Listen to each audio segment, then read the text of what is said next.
Welcome to the Kentucky History Channel, where we strive to bring you all the Kentucky history content you want and you deserve. Kentucky is a part of all of us, and we plan on covering all the history we can, from Pike County to Fulton County, from Louisville to Harlan. Here on our YouTube channel, you can find many videos dedicated to different events, people, governors, and places in Kentucky. There's something for everybody.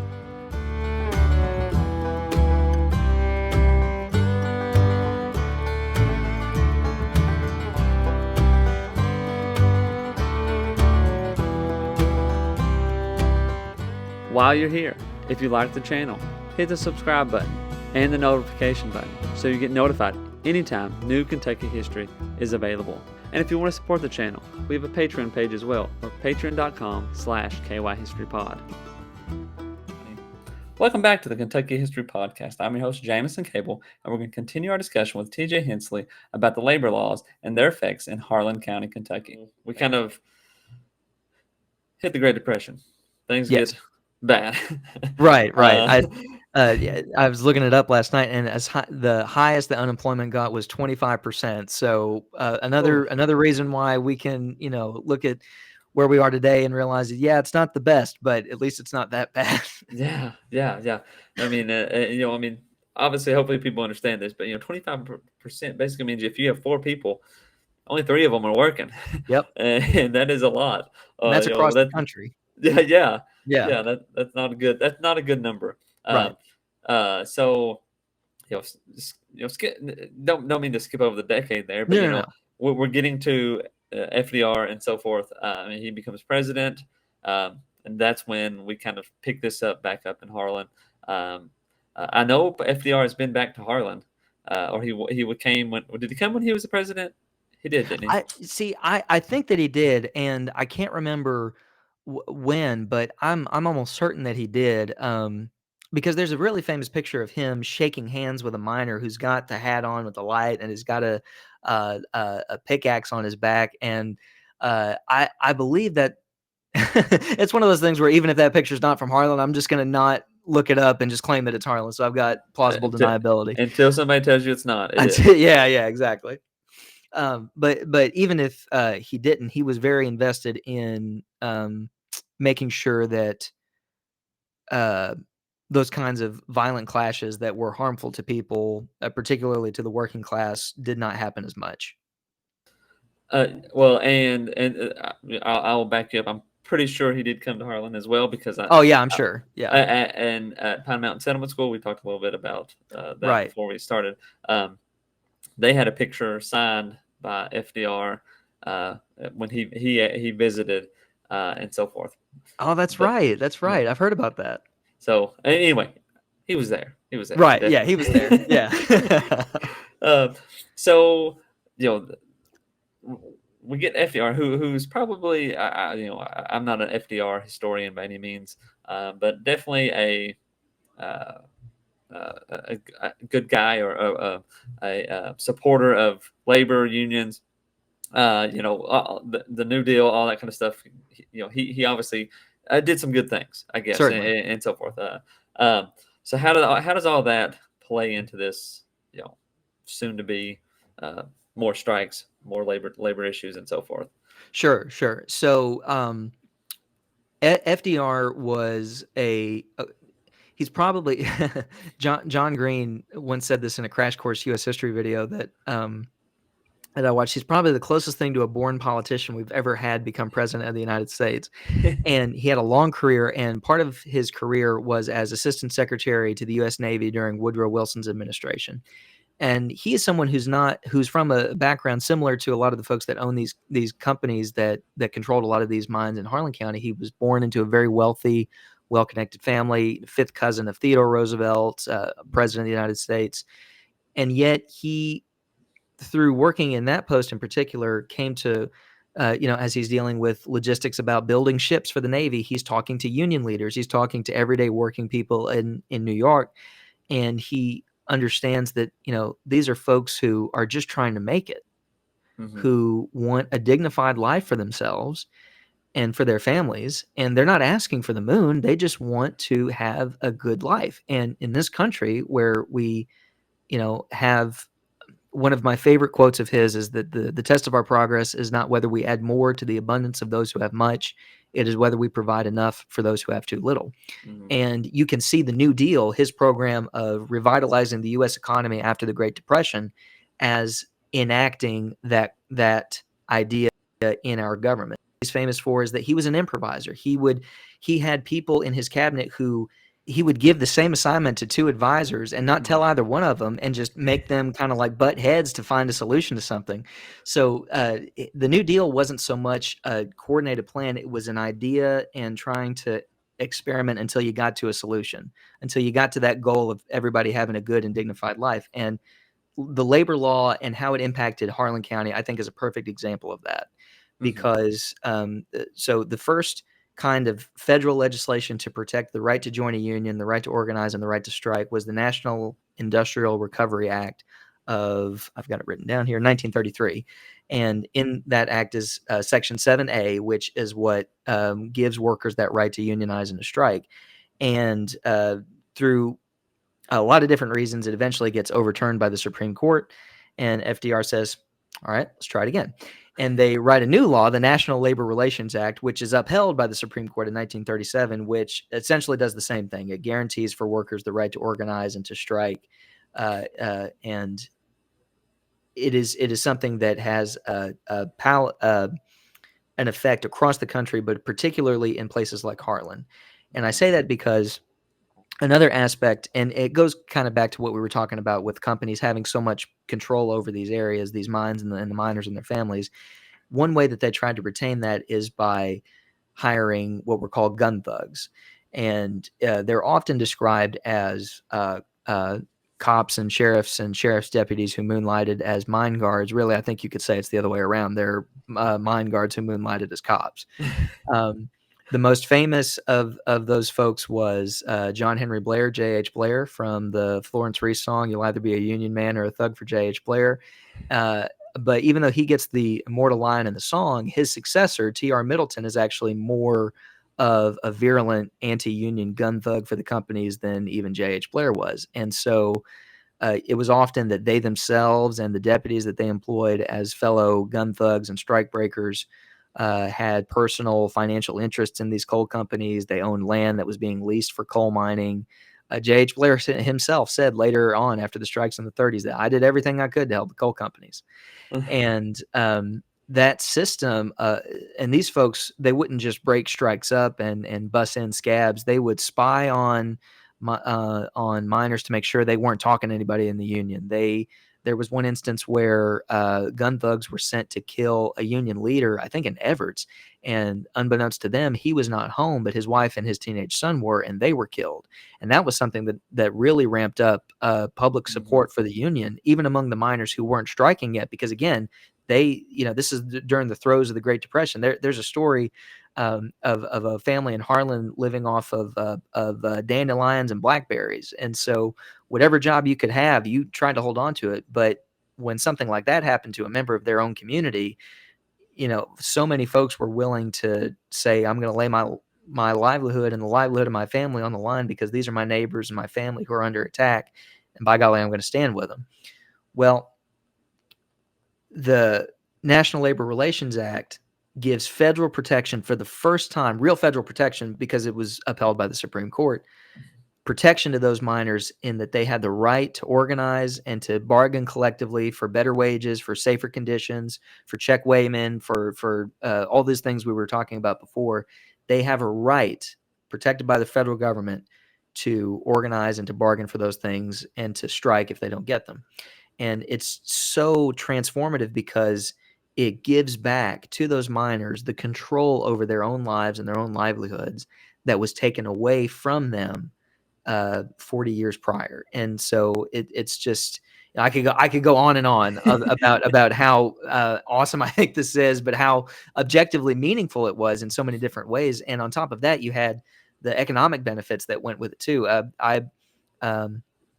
you can read John Hevener's book, Which Side Are You On? And he, in the last chapters, talks about the real economic benefits and wage increases and all the different kinds of social benefits that come with unionizing and organizing that these miners were able to have.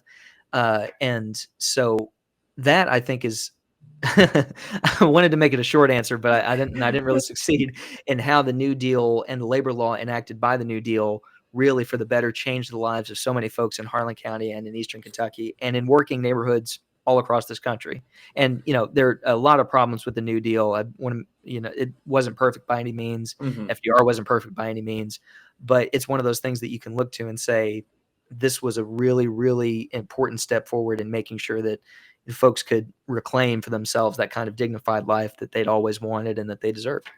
Yeah, yeah, and you mentioned the sheriffs and the deputies and so forth, and that's a whole nother element of the coal companies and all that, and as far as like getting the power on their side, because Right. then the miners, the local people, not only are they worried about losing their jobs, they could be ostracized or kicked out, Yes.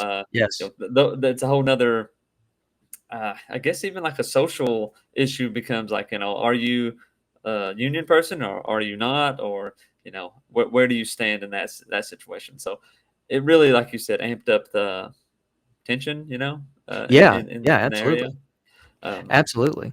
And yeah. another thing too, and this is at one point, apart from uh, the control over law enforcement, the law enforcement apparatus that the companies had, there was local political control too. Because another thing that Dr. Eller talks about in that book, that first book I mentioned, is that a lot of this is in a later book that Dr. Eller wrote, but he talks about how a lot of the times the local elites were the kind of power brokers who were the go-between for these companies and the local people, and it led to this small group of people at the top of the pyramid in these counties who were able to kind of make money for themselves and be influential people. And that's expressed in Harlan. At one point, the head of the local Republican Party and the head of the local Democratic Party were both members of the Harlan County Coal Operators Association. And so when we say this control was far-reaching and touched every aspect of life, it really did. So that's Yeah. just one example of how that happened. Yeah. Yeah. Now, I guess we could kind of, and I know it might be a bit parallel, but when which this same kind of story is playing out in other places. Why do you think Harlan is just gets so much more attention? I guess is it just the violence, or what do you think? What's your thoughts on that? Sure, sure. So I think that the violent nature of these strikes, because and again, I was trying to thumb through my thesis and find the figures on this. And I just the whole, I was so proud when I turned in almost 100 pages of this thing. I was just the end of my academic career is in college, and I was so proud, and now it's biting me in the butt because now I had to go back and try to find some numbers out of it. But there were many people killed, miners and civilians caught in the crossfire, other folks who were killed, property confiscated. The property of striking miners was confiscated. There was one point where after a union meeting at the start of the Depression, just a quick aside, at the start of the Depression, the operators in Harlan uniformly instituted 10% 10% wage cut, and that leads to the first reorganization efforts of miners in Harlan. And they go to a meeting in Pineville in neighboring Bell County. Hmm. And the vice president of the UMW is there, and he's talking about we need to organize, and he doesn't say anything about getting violent, Yeah, yeah. not any kind of call for violence of any kind, from what I've read. But the next day, the companies had sent spies to see who went to that meeting, and the next day, these folks were evicted out of company housing, and they couldn't Wow. do anything about it. Yeah. And their belongings were taken away, and the companies were shipping their belongings off, I think maybe to go and sell them. And they're coming out of Everett's, kind of in the more central middle part of the county, towards the east. And as this convoy is leaving Everett's, they get hit by a barrage of gunfire, and it's called the Battle of Everett's. And so that's just one example of the kinds of violent clashes that defined these strikes from 1931 to 1939. And the violence of it is what makes Harlan stand out. But if you go back before that, Harlan was particularly I'm trying to think of the right word here. The coal operators and the company owners in Harlan were particularly opposed to unionization in a way that made them stand out. There are a lot of sources who say that John Heavener, particularly in that book, "Which Side Are You On?" talks about how the Harlan mine owners stood out because they were particularly opposed to unionization. And I don't really recall a reason that he gives as to why. It might be that Harlan was one of the last counties in southeast Kentucky that the railroads, the bigger railroads got into. Louisville and Mm-hmm. Nashville was the one in Harlan. So maybe it was that the more isolated nature of Harlan compared to places like Letcher County, for instance, or other Yeah. coal mining places in Kentucky or Appalachia. Maybe it was that they thought that, okay, well, this place is out in the middle of nowhere, so no one's going to tell me that I can't run my company the way I want to, and things like that. And but I think that's probably those two reasons: the isolation of Harlan in terms of the mine owners were particularly against unionization. I think Mm-hmm. is what spurred a lot of that violence that wasn't seen elsewhere, and that is why Harlan is remembered in a way that's particular and distinct from other places that went through similar occurrences as this in Kentucky and other places in the country.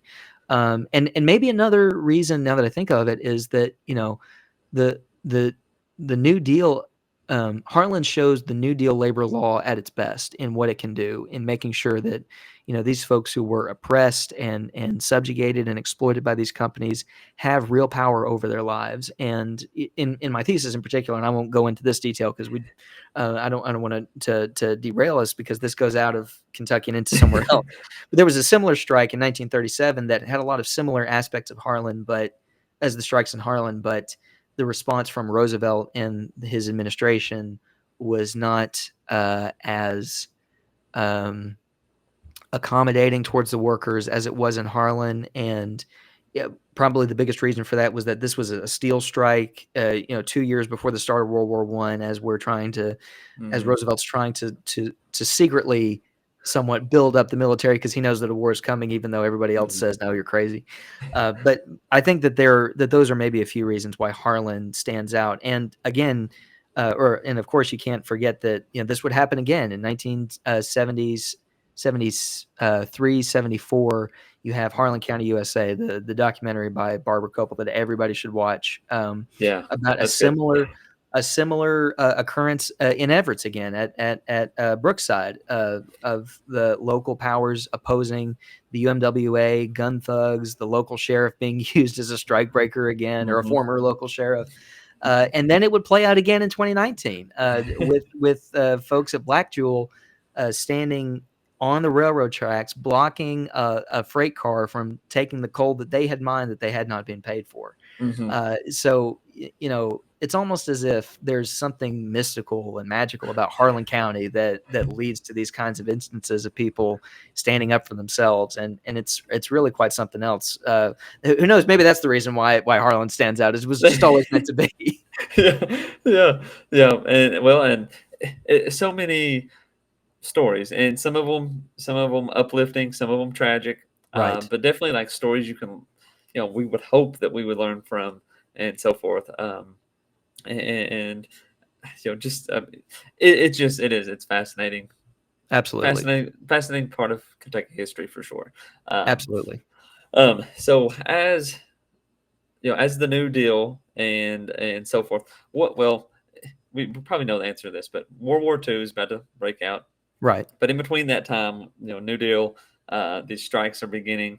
Um, how many strikes are there, or I guess within that period of time? Multiple, I know, but and you don't have to give an exact answer, but how does it proceed on? How do we start to get, and we don't solve the problem, but how do they start fixing the problem, I guess?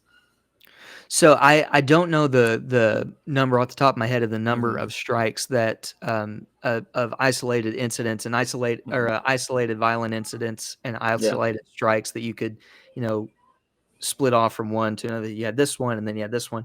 I don't know that off the top of my head, but pretty much from 1931 up until I guess probably 1937, 1938, you just had a continuous run of and it could have been months between, but different instances of companies clashing against workers, Mm-hmm. and it's something that um, again, Paul Taylor in his book Bloody Harlan, and again John Heavener in Which Side Are You On, do a very good job of tracking in very minute details how one event preceded another. There's a whole arc in John Heavener's book about how the UMWA, reaches more support after the Battle of Everett's, and then that support falls, and then a new Mm-hmm. union, the National Miners Union, a communist union, takes its place, and they ally with these people that you never would expect would become communists. But they're like, here's a union, we have to stand together to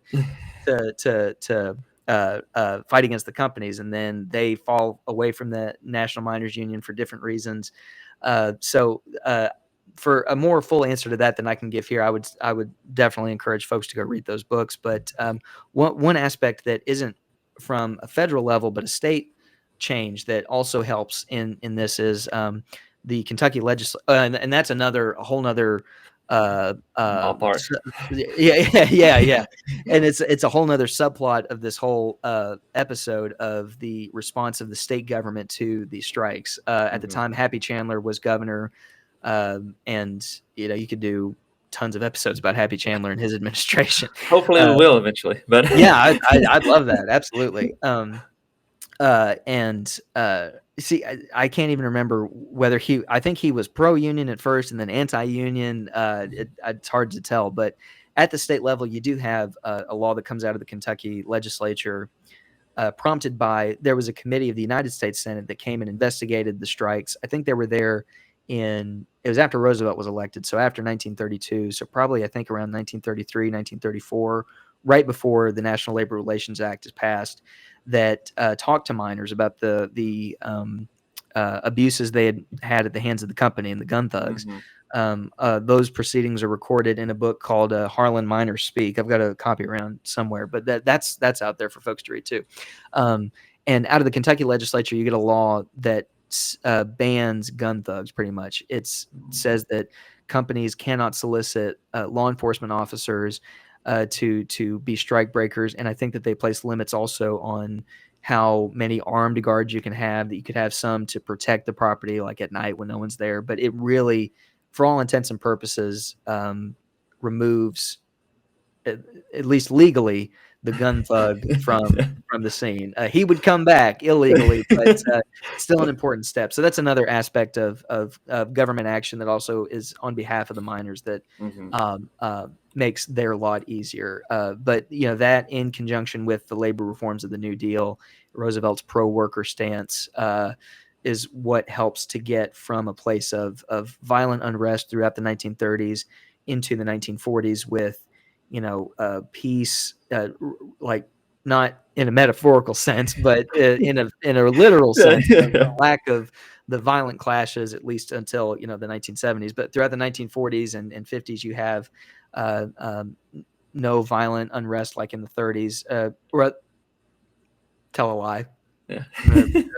Retract that statement a little. There was another instance that I'm just now learning about myself in 1943 or 42 at Crummie's Creek, which is also around where I'm from. That actually Mm-hmm. my great uncle. I'm writing a book about my great uncle. He was a member of the UMWA and was a World War II veteran, Oh, okay. and he was involved in that to some degree, I believe. But he was a UMWA member. I know that. But anyway, it's not nearly as bad as it was in the early days of the 1930s. And on top of that, you have the economic benefits that go to the miners and these families: increase in wages, better working conditions, more honest dealings from the company in terms of getting paid for the coal that you mined, and that is really that is made possible by the reforms at the federal level and the state level on behalf of these miners and their rights as human beings. Yeah. Well, um, a lot, a lot. There's a lot. There's a lot to get into. Yeah, yeah, absolutely. So what, with all that, because your thesis also talks about today, and I know, we typically stick to history, but, how does that all apply to now? Because even with all that, there's been strikes that have happened and Yes. issues that have happened since then. Um, what can we learn from it, man? We're supposed to learn from history, right? So, Right. Who was it that said that? Not that history repeats itself, quote, but I think it was Napoleon said, or it might not have been Napoleon. Someone said, "History doesn't repeat itself, but it rhymes." yeah. Yeah, yeah. Uh, but yeah, we are to learn from it, and for me in particular, this is an important question because I heard about all of these things growing up because one, I've loved history all my Mhm. life. Number two, and I grew up in a union family that was in coal mining, involved in coal mining, and number three, just growing up in Harlan, you can't help You but can't be, hear bloody yeah, Harlan. I was like, where does that come from? yeah, But unless you just stick your head in the sand, then yeah, you're yeah, good. yeah, right, right. But it's not something that's as prominent of. It's a story that even if you're from Harlan, you have to look for it to find it. And that troubles me in a sense because, for one, it's an important part of Harlan's history. It's an important part of Kentucky's history, and it's an important part of our national history as in the states. And it's an important story for folks from anywhere who are interested in learning about how people who come together and work together and stand together can change things for the better. And so I want to do my part in making sure that we do learn from it. And one thing that think we can learn from it is, particularly right now, because and this would be a whole nother episode. You'd have to go into. You'd be here for hours talking about how we get from almost every, I believe, more than half of the miners in Harlan. I think maybe closer to 70 or 80% of miners in Harlan County at one point belonged to the UMWA, to now where, I mean, nationally, union membership as a whole is at like 10% of workers compared to, I think it was a high of 60 or 75, not 75, but it's not what it used to be in terms of union membership. And there's a lot of reasons why. But one thing about it that in my opinion, at least, is that we've seen a regressing from laws that are explicitly for workers to unionize being replaced by laws that are explicitly against or at the very least implicitly against the idea of a union. The most famous one at the federal level was the Taft-Hartley Act of 1947, which paved the way for state laws that make it harder for unions to operate at their full Mhm. capacity in negotiating on behalf of workers. Those are, if anyone ever hears the term a right to work law, that's basically what that is and what it does. But we've seen a resurgence of that kind of legislation, not so much recently, but we saw it, at the start of the 2000s here in Kentucky in Mhm. 2017, I think is when ours was passed. And as a result of those state level laws and those federal laws, it's the reverse of what happened in the 30s. You've seen a decrease in union membership. And yeah, another thing that I would posit, in my view, is that you can look at graphs of union membership decreasing at the very same time economic inequality is increasing, and Uh-huh. it's really is kind of taking us, at least I think, to a similar place that we were in the early 30s before all of this reform took place. And it's Mhm. it's it's scary. And um, one thing that I think the most important lesson probably to learn from these instances that you and I have been talking about this evening is that, it's like I said earlier, when people realize that something is wrong, they can come together with their neighbors, with their friends, with their family, and say, we know what we need and we know what we deserve as human beings. That's what these miners were saying back then. They deserved dignity and Mhm. security and a good life for themselves and their families. Again, they weren't asking for the moon. They just wanted a good life Yeah. in the middle of all of this immense economic prosperity that they were creating, because it wasn't the company owners that were going into the mines and mining the coal. Yeah. And even today, it's not whoever the CEO is at McDonald's that goes in there into every store and flips the burgers or Yeah. loads the fries. Yeah. It's not Jeff Bezos who's selling everything personally on Amazon. And so, it looks different now in Kentucky because coal is not as prominent of a part of the economy as it was. It looks different across the country with, the increase in technology and our capabilities. Our economy is changing, and that's going to mean that whatever kind of worker organizing that happens is going to look different than it did in the 1930s. And, for those in the union movement, that's something that they have to, that it's a challenge to face. It's an obstacle to overcome. It's a challenge to adapt to.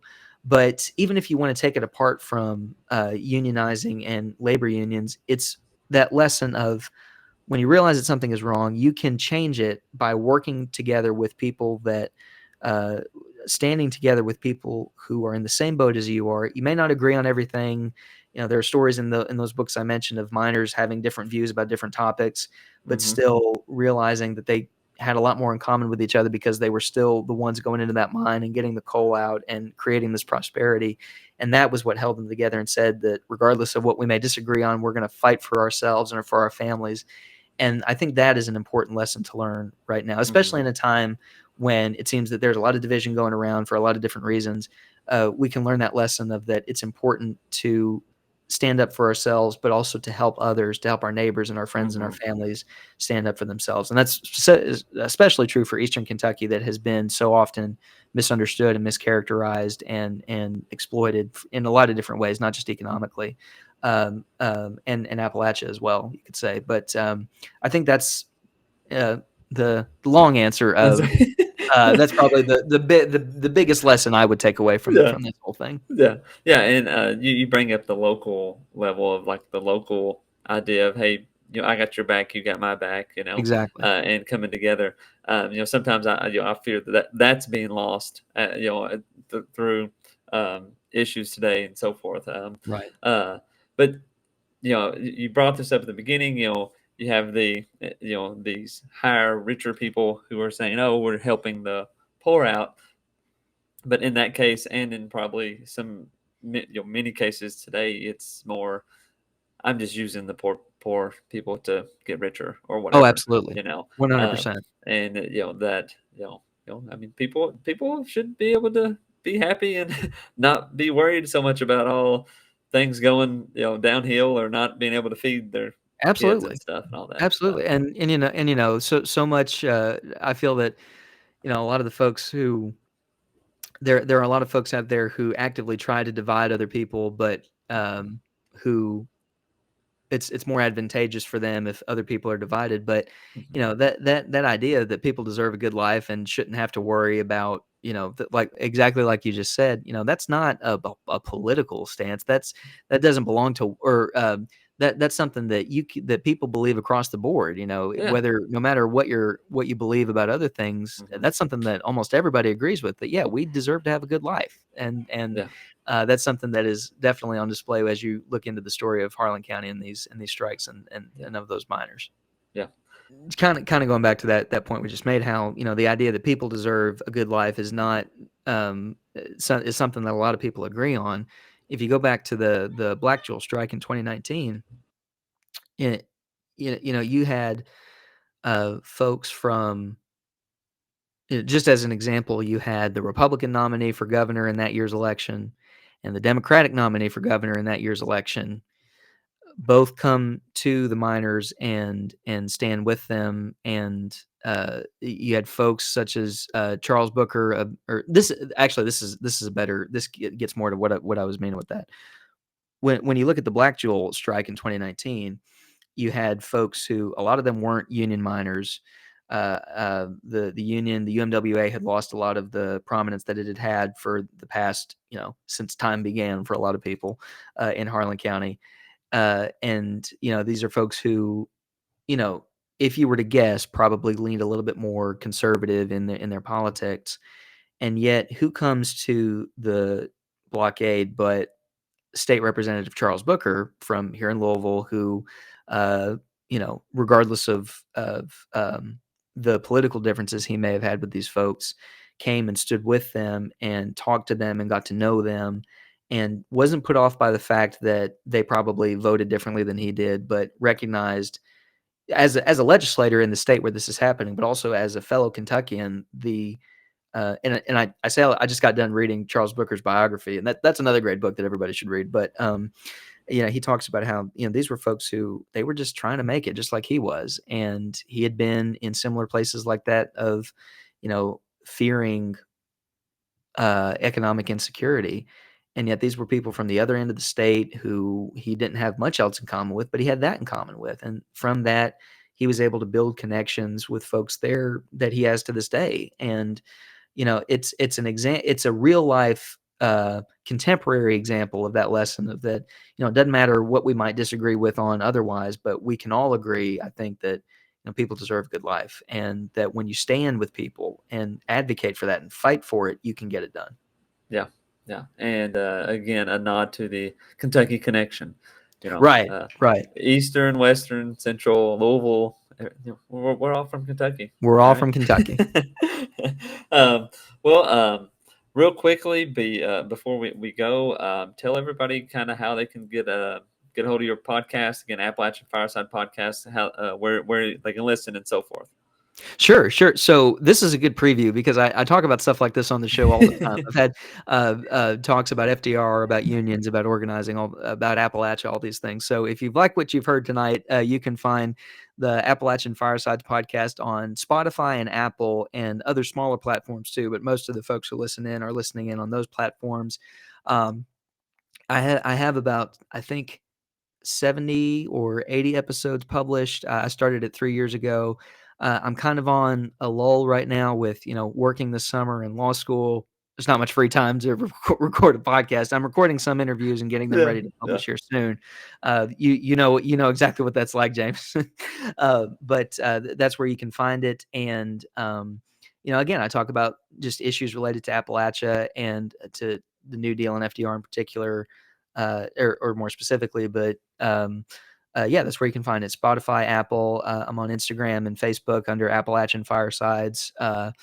And I am on X, formerly Twitter, but I stopped using that app for different reasons. So it's kind of dead right now. That profile is kind of dead. But, if you want to see what I tweeted in the past, it's on there. That's where you can find it. And again, it's on a little bit of a slower publishing schedule now because of school and work, but it's still alive and well. It's still kicking, just like me. So go out and check it out if you're interested. Well, that's awesome. Any extra Kentucky stuff is good stuff. So sure, absolutely. And I understand the see, I got it in reverse. During the summer is when I try to knock it all out. Right. Because heads up, if you're listening to this, we record this in June, and it's probably going to be like September, October, November, even maybe. I don't know when you actually listen. There was one time a podcast came out, and we were talking about it snowing, and it came out in the summer. And I was like, man, we probably should post. I probably should post date these sometimes. But you had people looking out the window thinking, "What's going on out there?" Yeah. But that's the thing with history. It just gets older. So whenever you're talking about it, it's fine. Right. Yeah. I think it was another one of those dead Victorian authors that said the past is never gone. It's not even past. Yeah. Well, TJ, thanks for coming on and talking about it.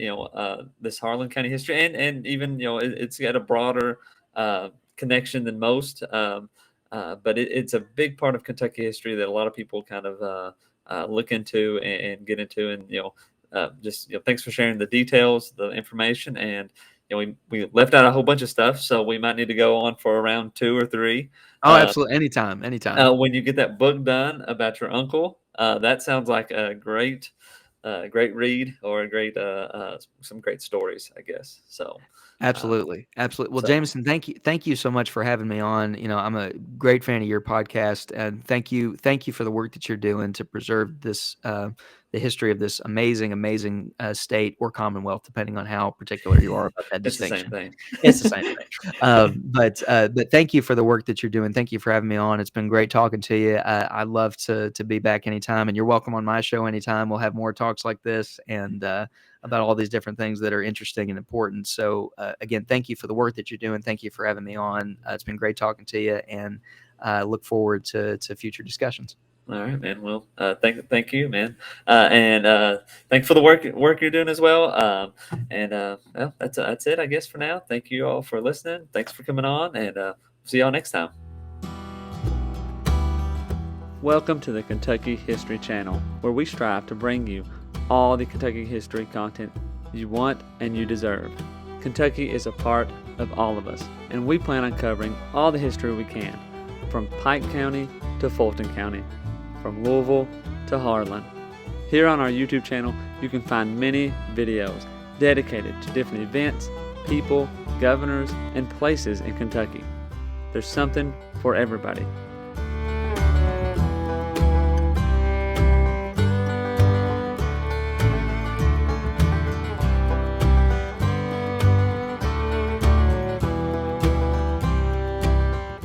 While you're here, if you like the channel, hit the subscribe button and the notification button so you get notified anytime new Kentucky history is available. And if you want to support the channel, we have a Patreon page as well, or patreon.com/KYHistoryPod. You've probably heard about Daniel Boone, but what about the rest of the frontiersmen who came to Kentucky and settled? That's what we want to bring to the Kentucky History Channel. The stories of the untold, the stories of those forgotten. One thing to expect on our channel is great Kentucky content. Some stories that you've never heard of. The Night Riders, who began in western Kentucky. Bloody Monday, the riots in Louisville.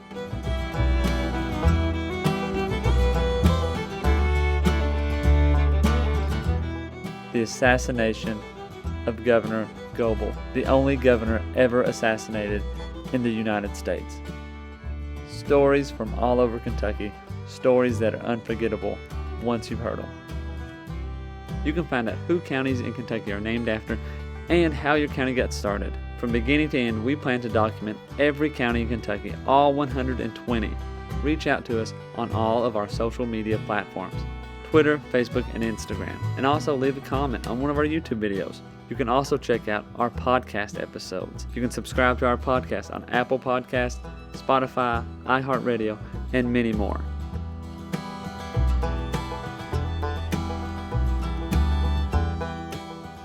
We're always seeking to find more Kentucky history so we can bring it to you, the viewers, the listeners. We want all the stories and all the events from Kentucky's great history to be told and shared everywhere.